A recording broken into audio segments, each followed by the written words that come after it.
Pessoal, eu realmente achei que só tinha gente sem noção para nos autoexpressão aqui no Brasil, mas depois de ontem eu vi que eu estava enganado.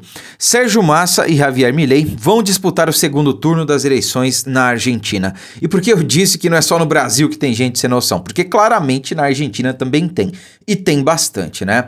Pensa só comigo.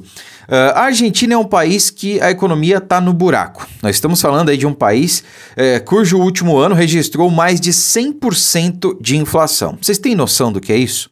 Mais do que 100% da inflação, e nós não estamos falando apenas de consequências decorrentes da pandemia, né? Porque se a gente comparar, por exemplo, o Brasil com a Argentina, o país vizinho, a gente saiu muito bem da pandemia, né? Tivemos aí menos de 10% de inflação, muito menos, né?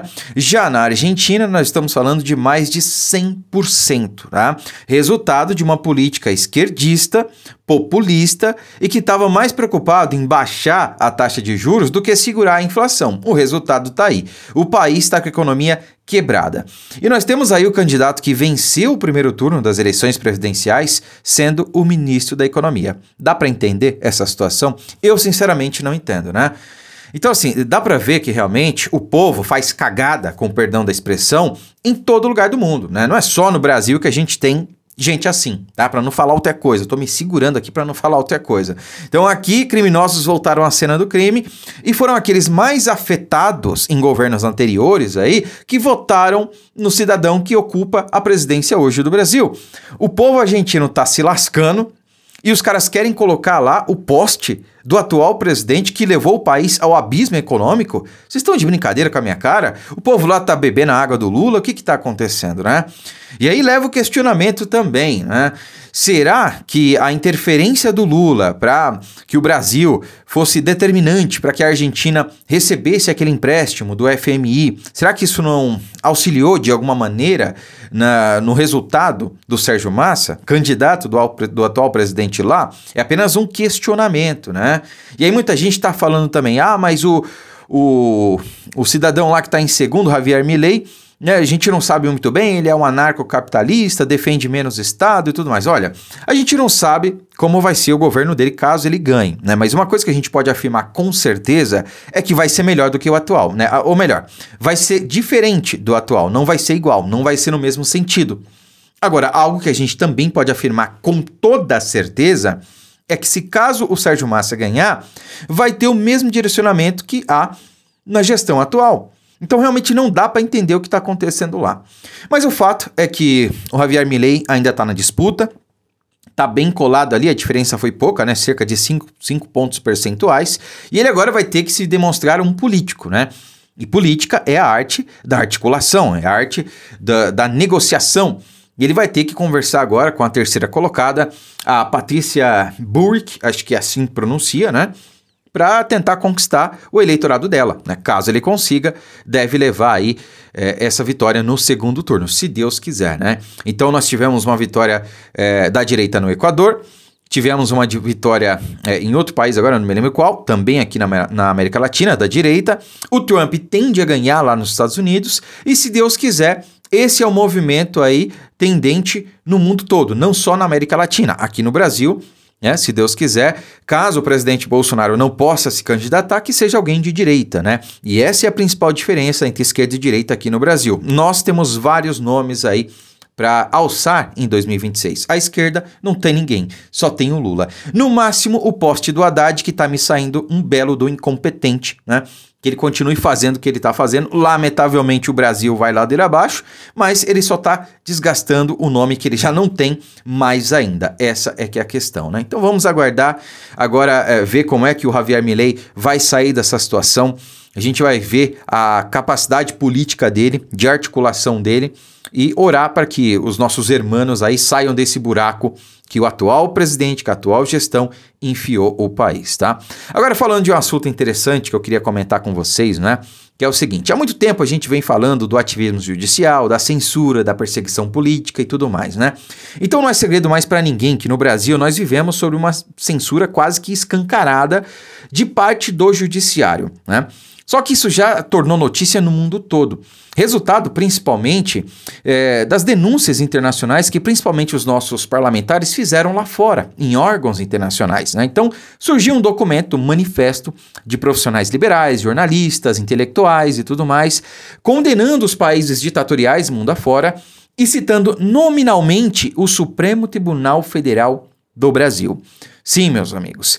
Além disso, a Justiça do Trabalho aqui do nosso Brasil, né, do nosso país, já está, de certa forma, enfrentando e contrariando decisões do STF, né? Ou seja, as coisas começam a ficar mais claras do que o dia. E até mesmo juízes estão aí, digamos, de certa forma, enfrentando ministros do Supremo porque entendem que as suas decisões não estão lá de acordo com o ordenamento jurídico, né? Ou sabe-se lá porque isso está acontecendo, mas em alguns casos está sim, né? Então vamos acompanhar aqui essa matéria falando a respeito desse manifesto, né?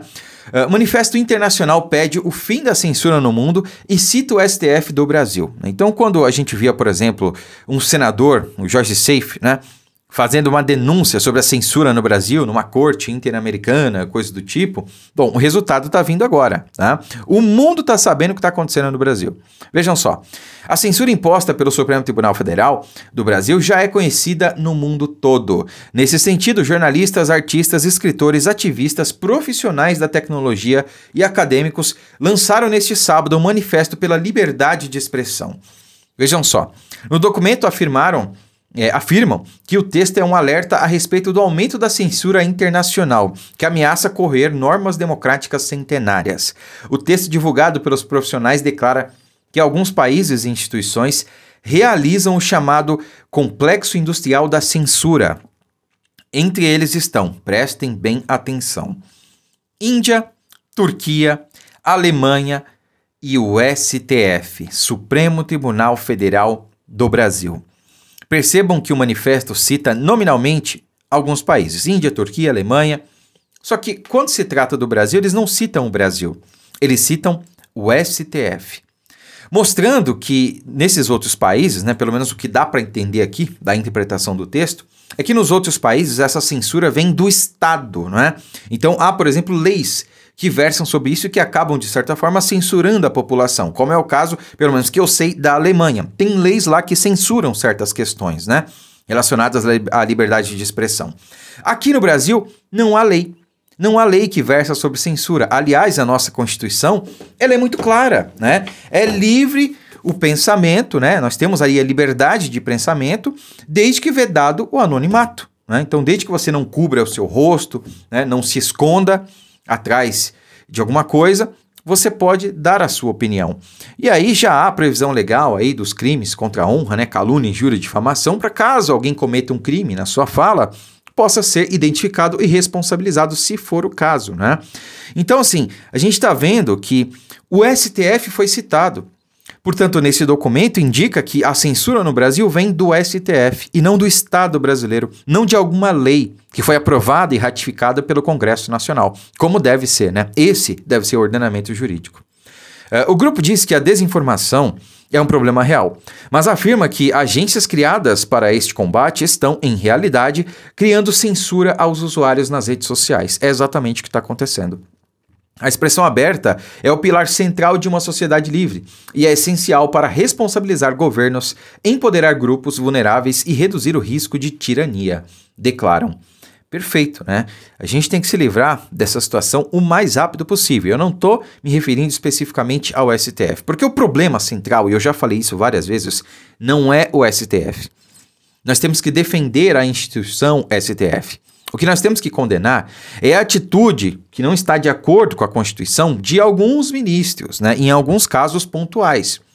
Só que isso deve ser apontado não por nós, não temos poder para isso, né? Mas sim pelos nossos representantes eleitos, ou seja, os senadores, que são os únicos que podem julgar os ministros do Supremo Tribunal Federal. Então, assim, é nossa responsabilidade colocar lá as pessoas certas que possam fazer esse enfrentamento, que não tenham rabo preso, com perdão da expressão, que não tenham pendências na justiça e que, portanto, não possam ficar à mercê de eventuais processos correndo lá no STF. É isso que a gente precisa fazer. Então, em 2026, eu estou seguro que a situação será favorável, será diferente. A gente vai fazer a lição de casa, vai eleger as pessoas certas, serão 54 cadeiras do Senado em disputa, né? E das 18 que a gente elegeu o ano passado, em 2022, certamente a gente vai ter maioria para eleger, quem sabe, um presidente do Senado até em 2026, em 2027, melhor dizendo, né? E a partir daí, a mudança que o Brasil precisa terá o seu início, finalmente, né? Peço que você curta, comente, compartilhe esse vídeo, deixe o seu like desde já. Isso é muito importante, pessoal, e não custa nada. Muito obrigado, fiquem com Deus e até a próxima.